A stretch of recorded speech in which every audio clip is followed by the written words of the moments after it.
Hoje a gente vai conversar sobre um personagem bíblico que simplesmente me apaixona. Você sabe que na minha vida toda eu já ouvi, imagina quantas mensagens, e eu sempre fui muito apaixonado por biografia, né? E a Bíblia não é um livro de biografias, mas narra inúmeras biografias. E é interessante que muitas mensagens que eu ouvi no transcorrer dos anos falavam sobre coisas muito interessantes sobre os personagens bíblicos. Eu me lembro uma vez que eu vi uma mensagem falando sobre o apóstolo Paulo, e o pregador descreveu as características físicas do apóstolo Paulo. Ele pegou dados históricos, historiadores que são respeitados até os dias de hoje. Por exemplo, eu descobri nessa mensagem que Paulo era calvo. Olha que coisa boa. Era narigudo também. Duas coisas a meu favor. E tantas outras coisas que esse pregador falou. E por mais que essas coisas chamassem a atenção e ficaram gravadas na minha memória, elas não me ajudaram em nada na minha vida. E sabe, muitas vezes a gente se atém a palavras, a mensagens, que podem até ser interessantes, são curiosidades. Às vezes, membros da igreja, colegas, amigos, me fazem perguntas sobre a Bíblia, sobre a palavra de Deus. Eu fico perguntando, meu Deus, mas no que isso vai ajudar a vida dessa pessoa? No que isso vai mudar a vida da pessoa?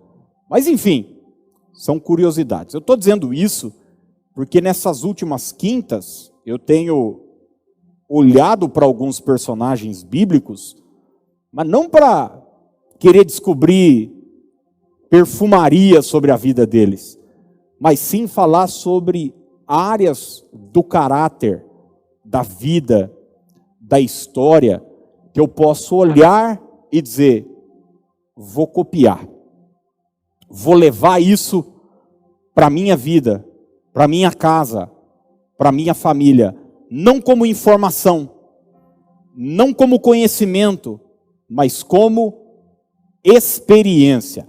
A vida cristã, não se engane, não se trata de conhecimento. A vida cristã se trata de experiência.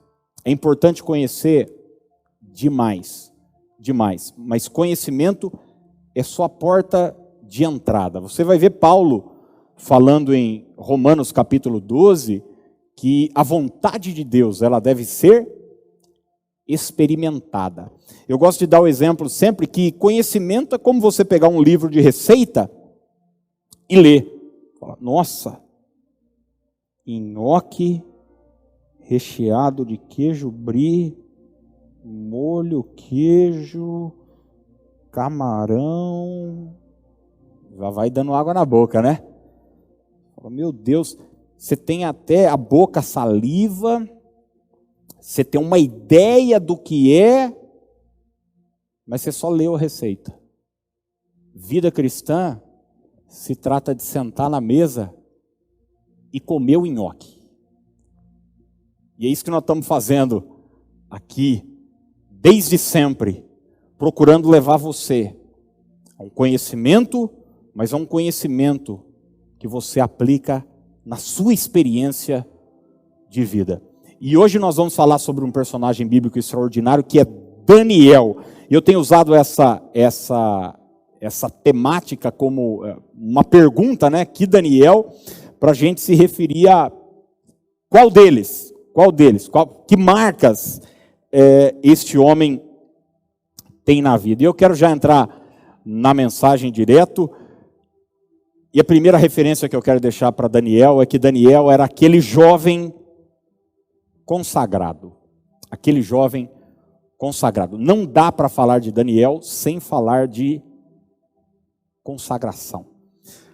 Você sabe, Daniel era um jovem, a gente não sabe exatamente a sua idade, mas ele é levado para o exílio na Babilônia, privado da sua convivência em família, e quando eles chegam na Babilônia, mudam tudo. Aliás, mudam a sua geografia, mudam seu nome. O Daniel recebe o nome de Beltesazar, ali na Babilônia. E é interessante que quando o rei Nabucodonosor quer mudar o cardápio de Daniel, e você sabe, para um judeu, a alimentação, a regra alimentar, existiam diversas coisas que eles não poderiam comer. Daniel se levanta e diz: não, isso vocês não vão mexer. Olha o que Daniel, capítulo 1, verso 8, nos diz. Resolveu Daniel firmemente não contaminar-se com as finas iguarias do rei, nem com o vinho que ele bebia.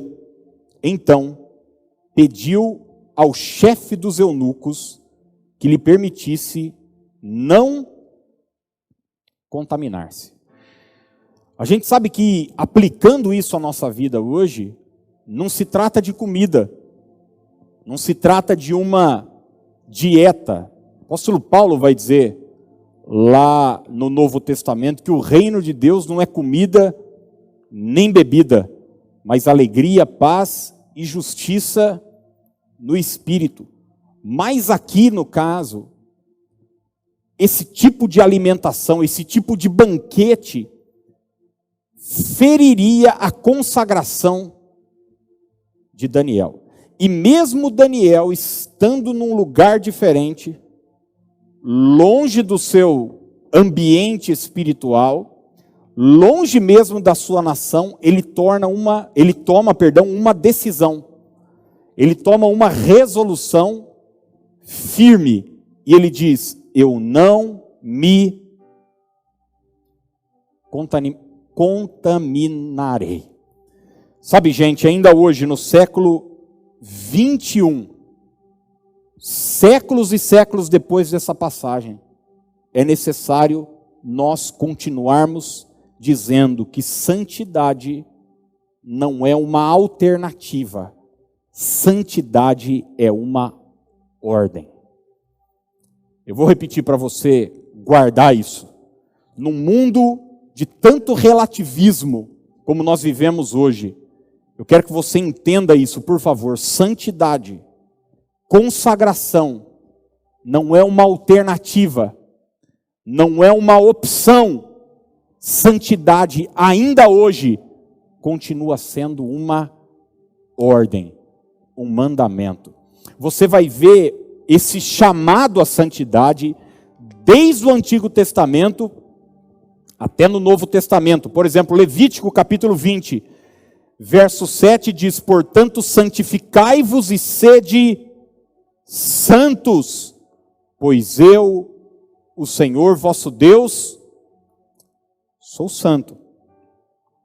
O Novo Testamento vai reafirmar essa passagem. 1 de Pedro 1:16, Pedro diz: porque está escrito, sede santos, porque eu sou santo. Essa palavra santo, ela tem uma ideia equivocada na cabeça de muita gente, principalmente pela cultura romana que nós fomos criados, e nós logo ligamos santidade a algo inatingível. Mas santidade é essa busca por separação, essa atitude de consagrar-se. A palavra santo significa separado. Santificação significa separação. E eu quero, de uma forma muito prática e objetiva, deixar claro para você que santificação vem te dizer hoje, de uma forma prática e direta, que existem coisas que nós não devemos fazer. A história de Daniel vai nos mostrar isso, que ele toma uma atitude. Ele podia, mas ele não devia. Estava ao seu alcance, mas ele abre mão. Sabe, gente, eu vou confessar uma coisa para você. Quando eu era menino na igreja, em especial entrando na adolescência, eu queria sempre saber o seguinte: o que é que eu posso fazer e mesmo assim eu entre no céu? Eu ficava sempre tentando viver na borda, na margem. Será que tem alguns pecadinhos assim que eu posso cometer mas não vai me levar para o inferno? Então, a pergunta sempre na escola dominical, nos cultos, nos grupos familiares era o seguinte: tal coisa é pecado? Tal coisa... Eu lembro que no nosso grupinho de adolescente, a gente sempre falava lá, ficar é pecado. Ficar, ó só, hoje em dia, meu Deus do céu, a gente queria saber se beijar uma pessoa era pecado. Ficar é pecado.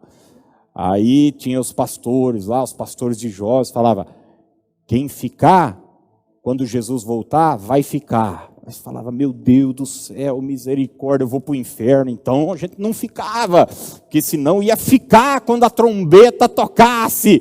Mas eu sempre queria saber o seguinte: o que é que eu posso fazer e que não vai me deixar fora do céu? Mas, gente, santidade não se trata disso.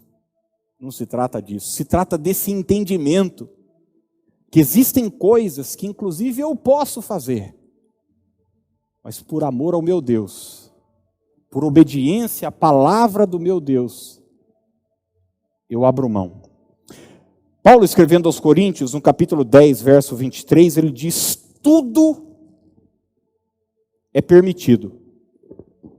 Tudo é permitido, mas nem tudo convém. Olha só, tudo é permitido, mas nem tudo convém. Tudo é permitido, mas nem tudo, Paulo diz, edifica. Existem coisas, ele está dizendo, que eu posso, mas eu não devo. Existem coisas que eu posso, mas não me farão bem. Eu penso que santidade é essa ideia, essa maturidade de entender que eu devo abrir mão de algumas coisas que não farão bem para a minha vida espiritual. E Daniel sabia separar muito bem aquilo que ele até podia, mas que no caso ele não devia. Eu vou pedir para o pastor me dar uma força aqui. Eu acho que está em ordem aqui, é só dar uma ajeitada. Eu não sei que está, se é o coisa aqui. Dá uma olhada aí. Aí, deu. Ao vivo, né, cara? É assim mesmo, acontece. Muito obrigado. Uma salva de palmas aí.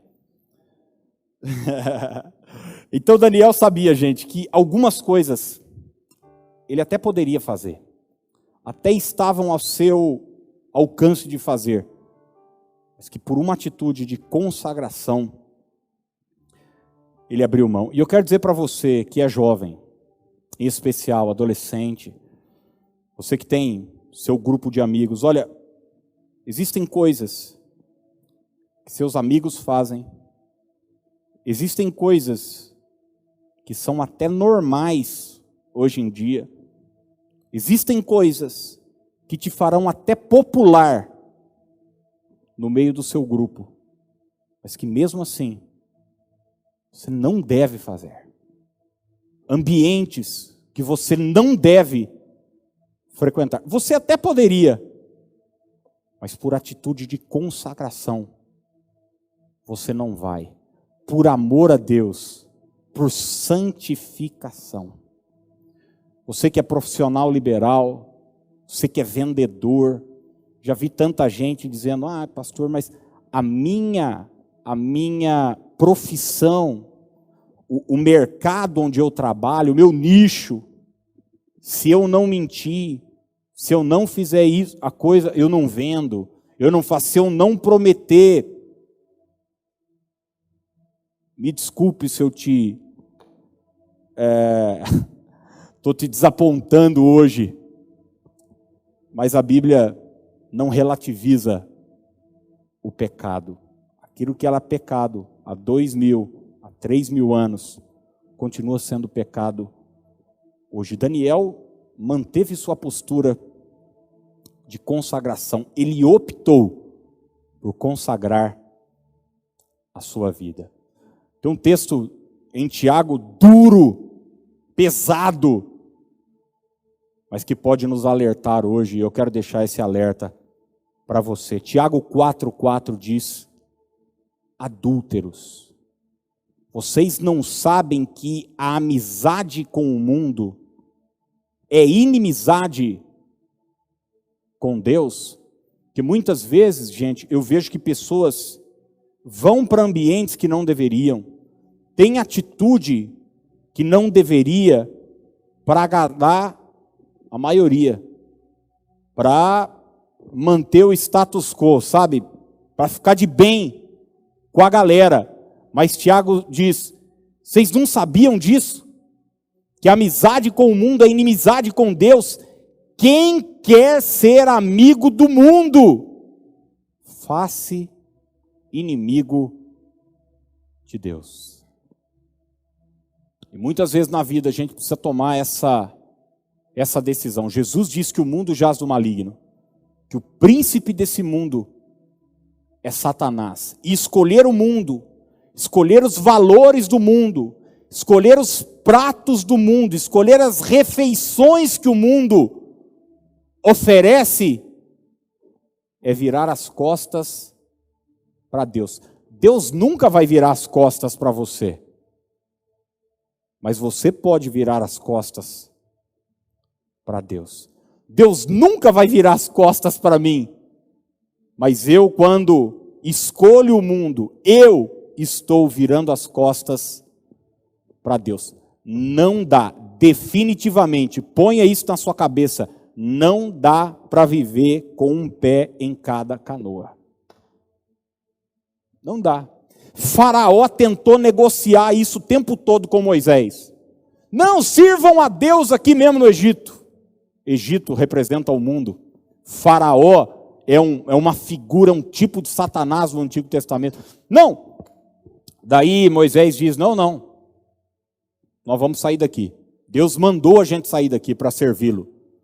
Aí Faraó diz: tá bom, faz o seguinte, mas vai só os homens, deixa as mulheres, as crianças aqui. Moisés falou: de hipótese alguma, nós vamos com tudo.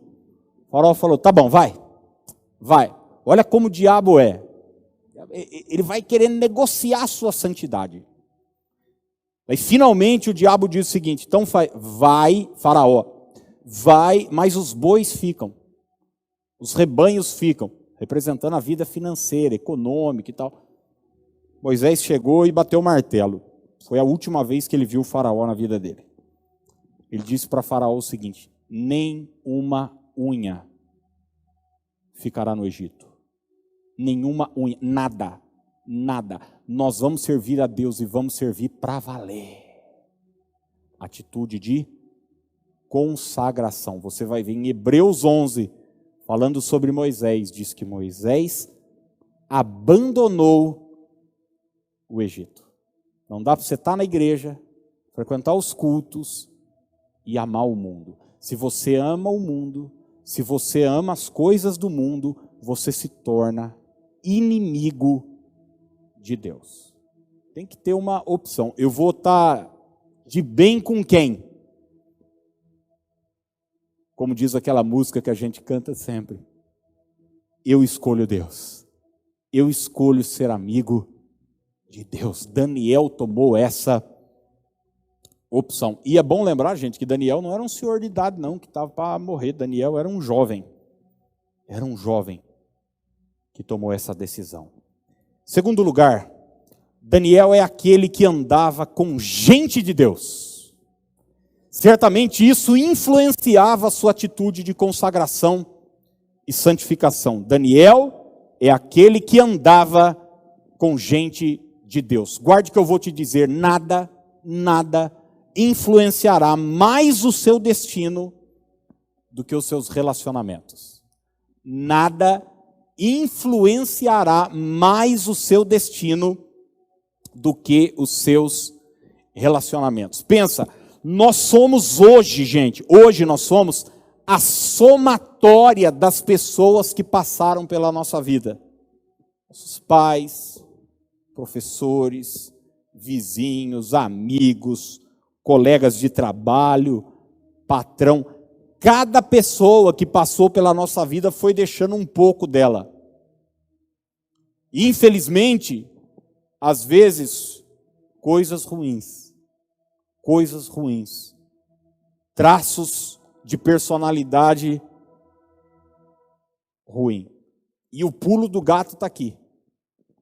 É você que quer chegar num lugar grande, num lugar de bênção, de vitória, é você saber escolher bons relacionamentos. Daniel capítulo 1, versos 6 e 7 diz assim: entre eles se achavam dos filhos de Judá, Daniel, Ananias, Misael e Azarias. O chefe dos eunucos lhe expôs outros nomes, a saber, Daniel de Beltesazar, a Ananias o de Sadraque, a Misael o de Mesaque e a Azarias o de Abdinego. Esses eram os amigos, os companheiros de Daniel. Daniel escolhia andar com gente que servia a Deus. Isso afetava a sua vida. Porque seus relacionamentos, sua amizade, seus companheiros, pessoas que ele conviviam, estavam na mesma frequência de santidade que ele. Olha para você ver, quando Daniel tem um desafio gigantesco na sua vida e ele precisa da ajuda de Deus, olha o que ele faz, Daniel 2, 17 e 18. Então, Daniel foi para casa e fez saber o caso a Ananias, Misael e a Azarias, seus companheiros, para que pedissem misericórdia ao Deus do céu sobre esse mistério, a fim de que Daniel e seus companheiros não perecessem com o resto dos sábios da Babilônia. Em outras palavras, Daniel foi buscar ajuda nos seus amigos para que seus amigos orassem por ele, para que seus amigos clamassem a Deus por ele. Deixa eu perguntar algo para você. Você tem gente assim na sua vida? Você pode ligar para pedir oração. Você pode ligar e vai receber uma palavra de fé, de esperança. Daniel era rodeado por gente de Deus. E isso fazia toda a diferença na sua vida. Agora, irmãos, tem pessoas, meu Deus do céu, que é uma espécie de curva de rio, né? É um imã que só atrai lixo para a sua vida. Só tudo que não presta, tudo que é gente que não presta, vai parando, vai enroscando.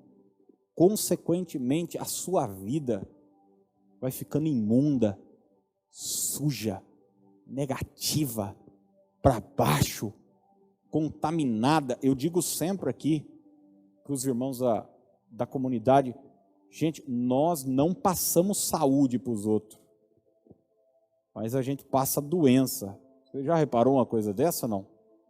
Nós estamos aí no meio de uma pandemia, e se chegar alguém aqui com coronavírus do meu lado e eu estou saudável, o que é que vai acontecer?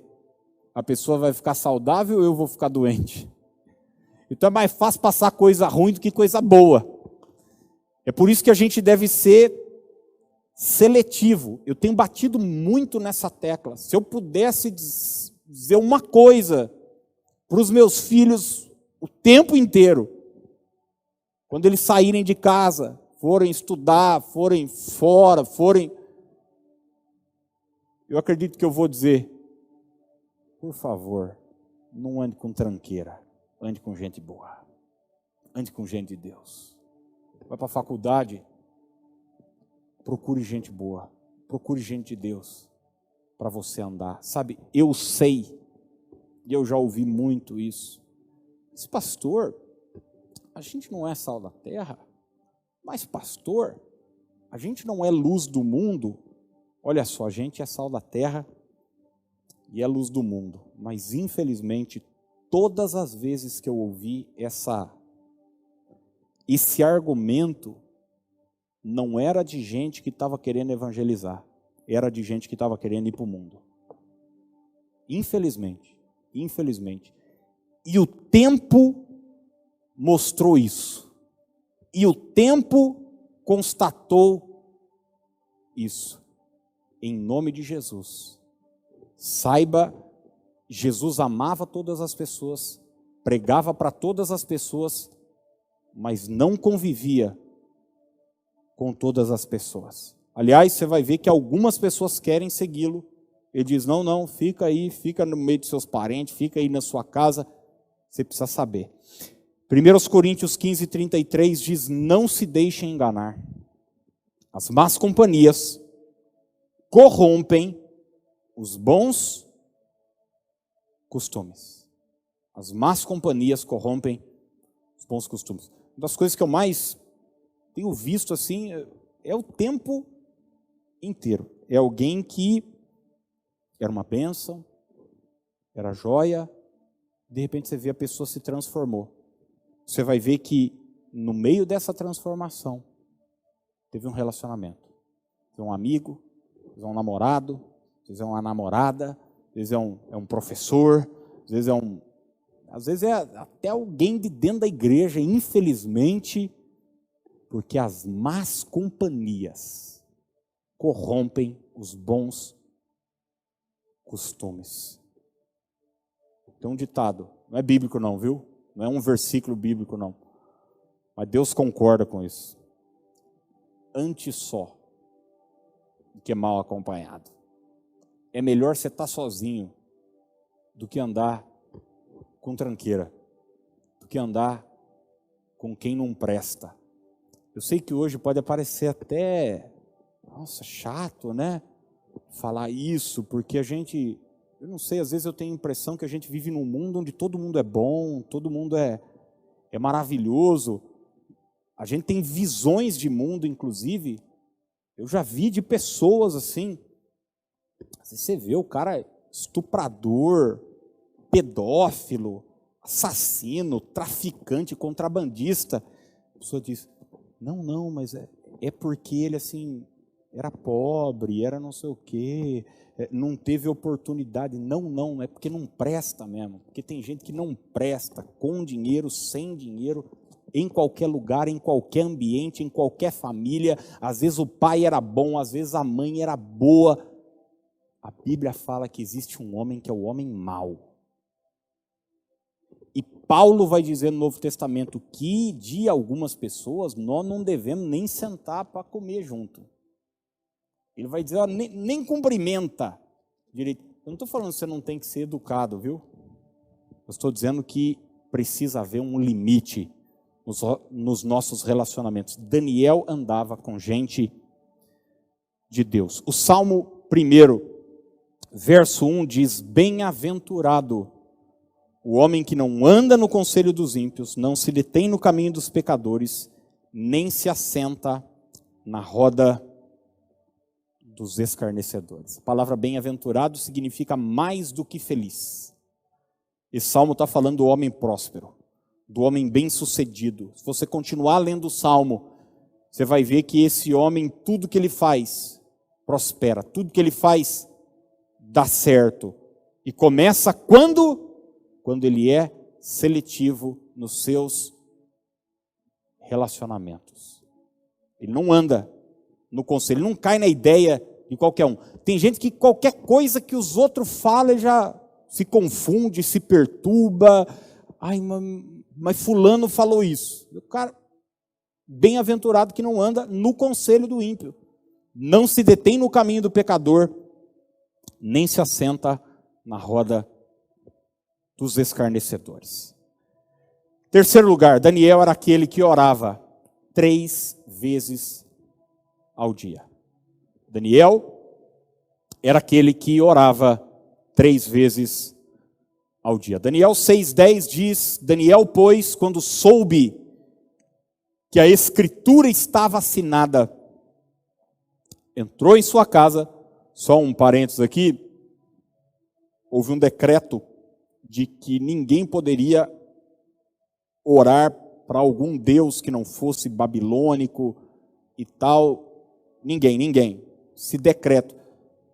É exatamente por isso que Daniel vai parar na cova dos leões, onde Deus o livra, tá bom? Quando esse decreto, que ninguém poderia buscar Deus, é baixado, a Bíblia diz em Daniel 6,10 que Daniel vai para sua casa, em cima, no seu quarto, onde havia janelas abertas ao lado de Jerusalém. 3 vezes por dia, se punha de joelhos e orava, e dava graças diante do seu Deus, como, guarde essa expressão, costumava fazer. Como costumava fazer. Era seu costume fazer. Todo grande homem de Deus foi um homem de oração. Pode olhar na palavra. Todo grande homem de Deus da Bíblia foi também um homem de oração. Talvez o maior nome que nos venha no Antigo Testamento é Moisés. A Bíblia diz que nunca se levantou mais em Israel profeta como Moisés, com quem Deus tratava como, gente, face a face. Moisés era um homem de oração. Era um homem de consagração. Era um homem que subia para o monte. O povo ficava até perturbado, porque ele não voltava mais. Ele estava na presença de Deus. Um segundo nome maior do Antigo Testamento foi Elias. Aliás, Elias é o ícone, né, representando todo o ministério profético do Antigo Testamento. E você vai ver que a vida de Elias é uma vida de oração.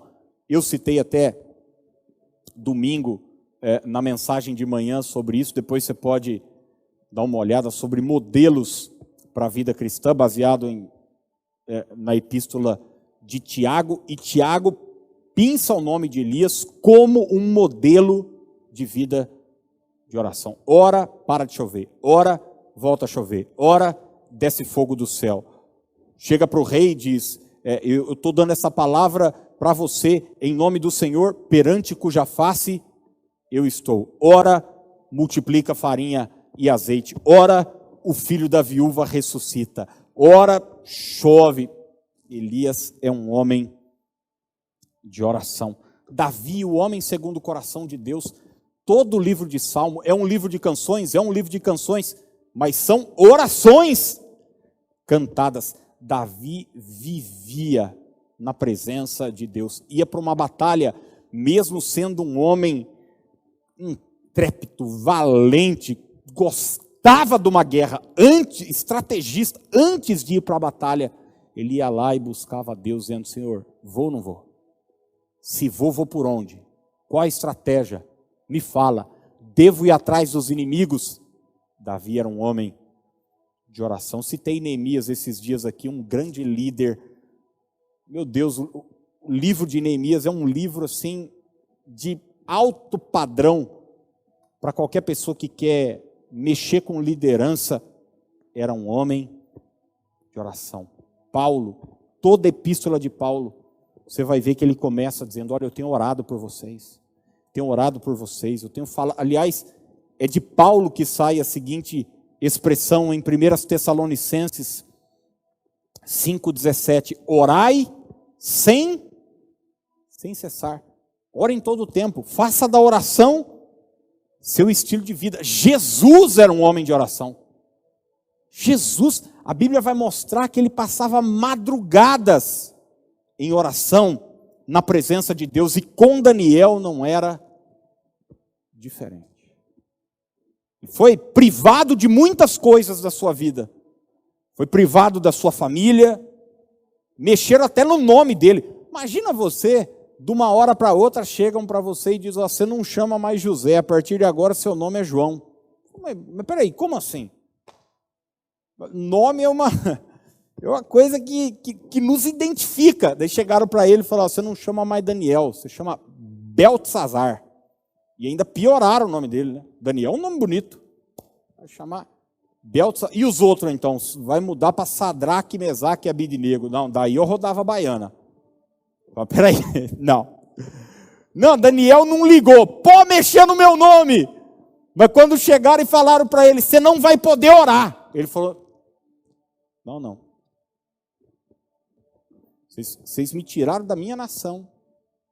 Vocês me privaram da minha família. Eu tenho que aqui aprender um outro idioma.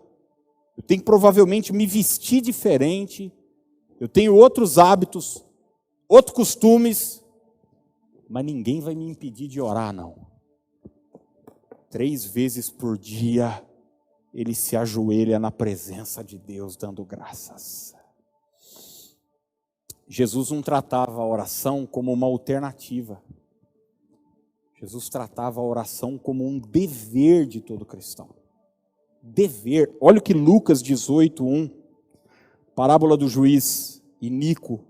Disse-lhes Jesus uma parábola sobre o dever. Guarde essa palavra. Dever de orar sempre. Sempre.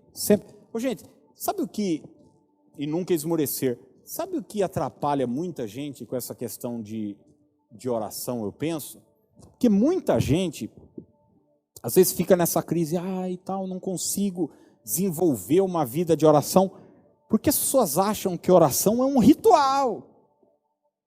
É isso que atrapalha, as pessoas acham que oração é amantíssimo Senhor, Deus Todo-Poderoso de Israel, de Abraão, Deus que não sei o quê.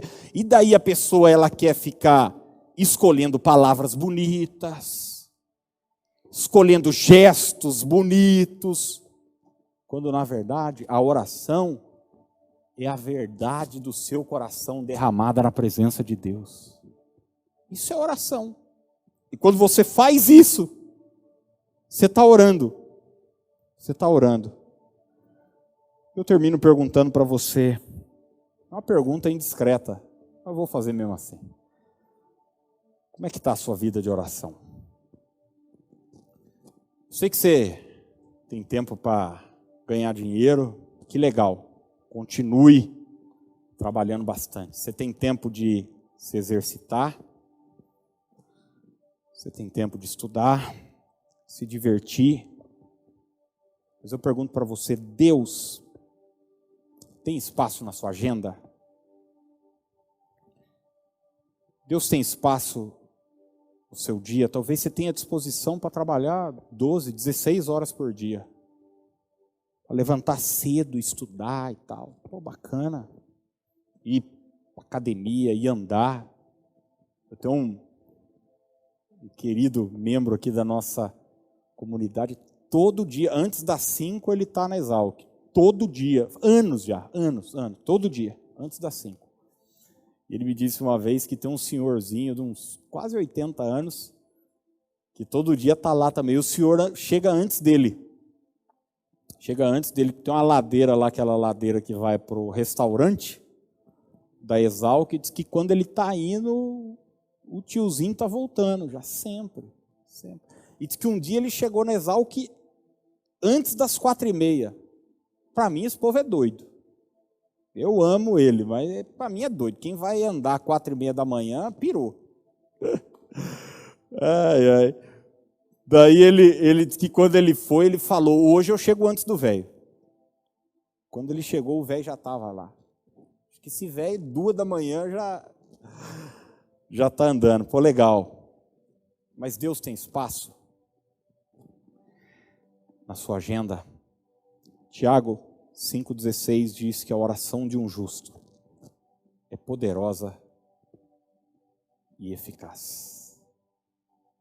Sabe, às vezes a gente fica falando, poxa, se eu conhecesse uma pessoa que, se eu soubesse, mas o poder e a eficácia da vida está na oração. A oração abre portas que homem nenhum pode abrir. A oração libera recursos que homem nenhum pode nos dar. A oração traz favor que ninguém mais nesse mundo pode trazer. A mensagem de Daniel é uma mensagem de vida consagrada, bons relacionamentos e prática da oração.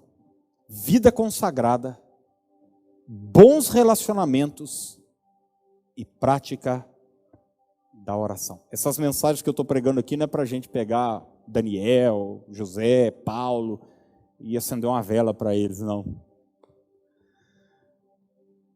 Mas é olhar e falar, esses caras foram exemplos, mesmo imperfeitos como a gente é. Mesmo como diz Tiago, falando de Elias, sujeito às mesmas paixões que a gente. Eles viveram para a glória de Deus. Quero orar por você enquanto o pessoal chega. Eu quero pedir a Deus que, em primeiro lugar, você consagre sua vida. Será que tem alguma área da sua vida? Será que tem algo na sua vida que está ferindo o seu compromisso com Deus, sua vida de santidade? Será que tem algum relacionamento que você precisa mudar? Tem pessoas que você vai precisar dizer não na jornada. E essa mensagem é um desafio para você se aproximar de gente boa, gente de Deus, gente que vai te puxar para cima, não te jogar para baixo. E o terceiro desafio é sobre nossa vida de oração.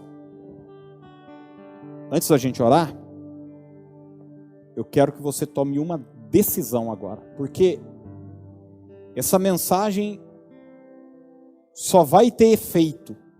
Muita gente no final do culto manda mensagem para mim, pô pastor, fui abençoado, pô pastor, manda, legal, maravilha, pode continuar mandando, me marcando no Instagram, bênção. Mas se você não tomar uma decisão, o que é que eu vou fazer com isso que eu acabei de ouvir? Isso não vai mudar em nada. Nada. Mas se dizer o seguinte, amanhã eu boto o relógio 15 minutos mais cedo e vou gastar um tempo na presença de Deus, orando, buscando a palavra. Meu Deus do céu, já valeu a pena eu passar aqui 35 minutos falando com você. Uma decisão, se aproximar de alguém, de Deus, buscar a presença de Deus. Qual decisão que você toma hoje, após ouvir essa mensagem? Pai, eu quero em nome de Jesus abençoar cada irmão e irmã que nessa noite ora junto comigo. Tua palavra não volta vazia e não voltará para o Senhor vazia hoje à noite. Eu peço que essa mensagem seja na vida de cada um, na vida de consagração, nos relacionamentos, na vida de oração, um divisor de águas, Pai. Eu oro abençoando cada vida para a glória do nome de Jesus. Amém. Amém.